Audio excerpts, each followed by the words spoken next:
Anak-anak, malam ini kita akan mengkaji atau membahas tentang masih dalam kaitannya dengan perilaku baik, adab perilaku baik terhadap binatang atau hewan. Ternyata ya, akhlak Islam itu bukan hanya harus berbuat baik, beradab kepada sesama manusia, sekalipun binatang itu sebagai amanah Allah, dan binatang itu yang notabene kebutuhan hidup manusia juga. Jadi Allah menciptakan apapun yang di dunia ini, termasuk binatang, semata-mata untuk kepentingan manusia, bukan untuk malaikat, bukan untuk jin, ya kan?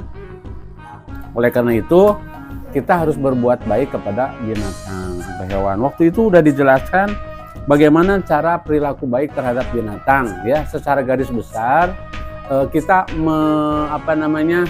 memenuhi hak-hak binatang, termasuk atau terutama binatang binatang kepunyaan kita teh, binatang hewan ternak,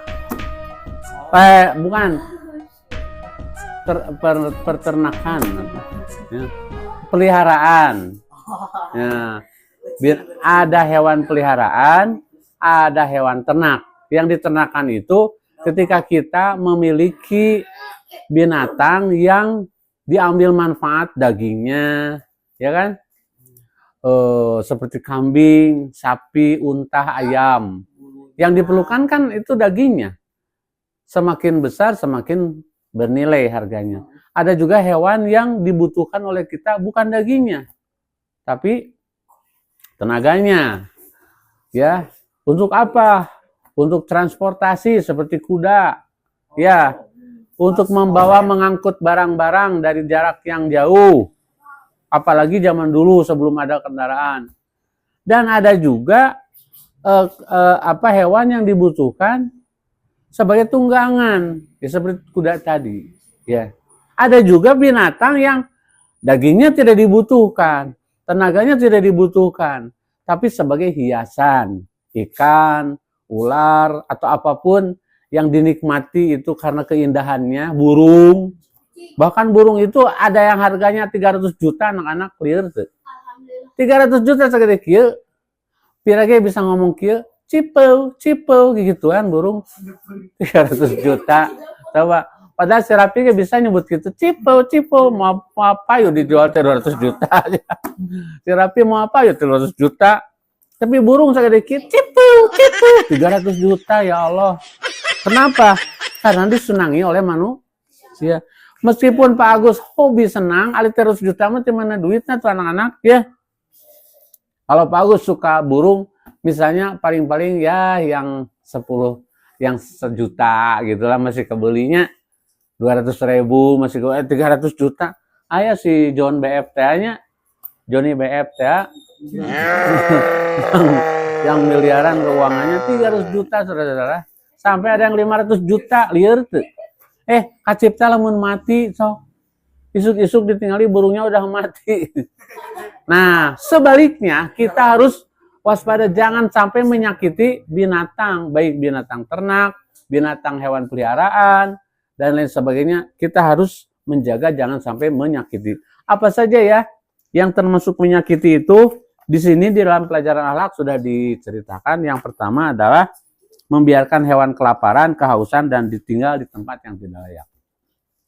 Ya, tapi tidak juga kita punya kambing misalnya, kandangnya di lantai misalnya, di lantai segala macam itu oge. Dan memang kambing mah pipis didinya, beol didinya, ya paling-paling yang senyaman menurut binatang gitu, ya. Kemudian makanannya atau pakannya jangan sampai diabaikan. Kita punya kambing atau ayam, harus siap anggaran untuk memberikan pakannya. Ya. Ada juga hewan yang diliarkan, seperti ayam kampung, ya. Biasanya dulu kamu mah tidak ngalamin, ya. Dulu mah ayam teh dibiarin, kayak sekarang juga di Jawa masih gitu, di kampung-kampung masih dibiarin ayam-ayam teh, ya. Dulu mah di Bandung, di Maleber juga ayam tetangga teh masuk ke dapur kita, ayam kita masuk ke dapur tetangga, sekarang mah nggak ada. Ayam cuma ada di warung, sudah dipotong, sudah tinggal dipasak ya. Itu ya, jangan sampai membiarkan binatang kelaparan. Apalagi binatangnya disangkar, dimasukkan ke sangkar atau ke kurung, kemudian dibiarkan. Ya, meskipun binatang, kita jangan mentang-mentang ada terbuka pikiran iya binatang. Ya, apalagi Wildan dibiarkan tidak kasih makan terlebih-lebihnya. Wah, tuh Wildan udah 4 sehat 5 sempurna ya. Gitu ya. Yang kedua, yang B apa B? Jangan memberi beban berlebihan. Masa ada kuda dititah narik toronton gitu. Yang mau kabawaeun. Bus toronton truk toronton ditarik ke kuda hiji. Jangan. Kemudian C, memperlakukan hewan dengan cara yang tidak baik. Misalnya cara menyembelih aja kan udah diajarkan bagaimana cara menyembelih hewan, harus di lehernya untuk mempercepat kematian dan mengalirkan darah dengan cepat. Itu artinya supaya si hewan yang disembelih itu segera mati. Ya. Nembak manusia juga sama, jangan ditembak kakinya, telinganya, dipapai, matanya, lama matinya, dada sebelah kiri, biar cepat meninggal dunia, atau kening, kalau kita lagi perang. Jadi kalau perang mah naonnya geus untung benang bujurna oge nya. Wah cenah entong nembak bujurna, kudu keningnya biar cepat mati, mun benang mun teu. Ini mah kalau hukuman mati, ditembak mati. Biasanya begini anak-anak, ini satu orang yang mau ditembaknya. Misalnya si Rama mau ditembak nih, ditembak mati. Yang pegang senjatanya itu 10 orang. 1, 2, 3, 4, 5, 6, 7 misalnya. Semuanya pegang senapan, pegang senjata. Yang diisi cuma 1. Dan kalian tidak tahu yang mana. Wildan nih, senjata, nih Alif. Yang isi pelurunya Pak Agus. Yang 10 senjata itu, yang 1 yang diisi peluru, yang 9 tidak. Dikocok. Jadi, di Wildan lagi nembak nggak tahu ada peluruannya, nggak ada yang tahu. Nah, pas kata Pak Agus, 3, 2, 1, jeger. Yang keluar peluru dari hanya seorang. Misalnya dari si Damar, yang lain tidak. Tapi mati juga kan. Jadi tidak semua senjata keluar itunya pelurunya tidak. Itu agar yang menembak juga tidak merasa terlalu berdosa. Ya. Itulah ya, jangan melakukan hewan dengan cara kejam. Tapi lamun keheul mah nya ucing modal wae. Iya gara kira-kira di pintu ieu satomruan terus di depan. Irgi coba kucing modal di depan merasa bukan sekali 2 kali.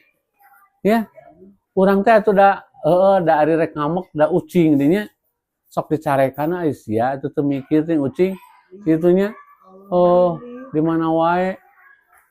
Tapi dengaranna ge hewan dicarekan cicing teu mikir isukna di dinya deui, kamari mah di dinya deket pintu kantor satomruan, aya teh dikeduk geuleuh atuh. Dikeduk. Ya demikian anak-anak ya. Semoga kalian bisa memahaminya dan bisa mengisi nanti ujian dengan sebaik-baiknya. Akhirul kalam, wassalamualaikum warahmatullahi wabarakatuh.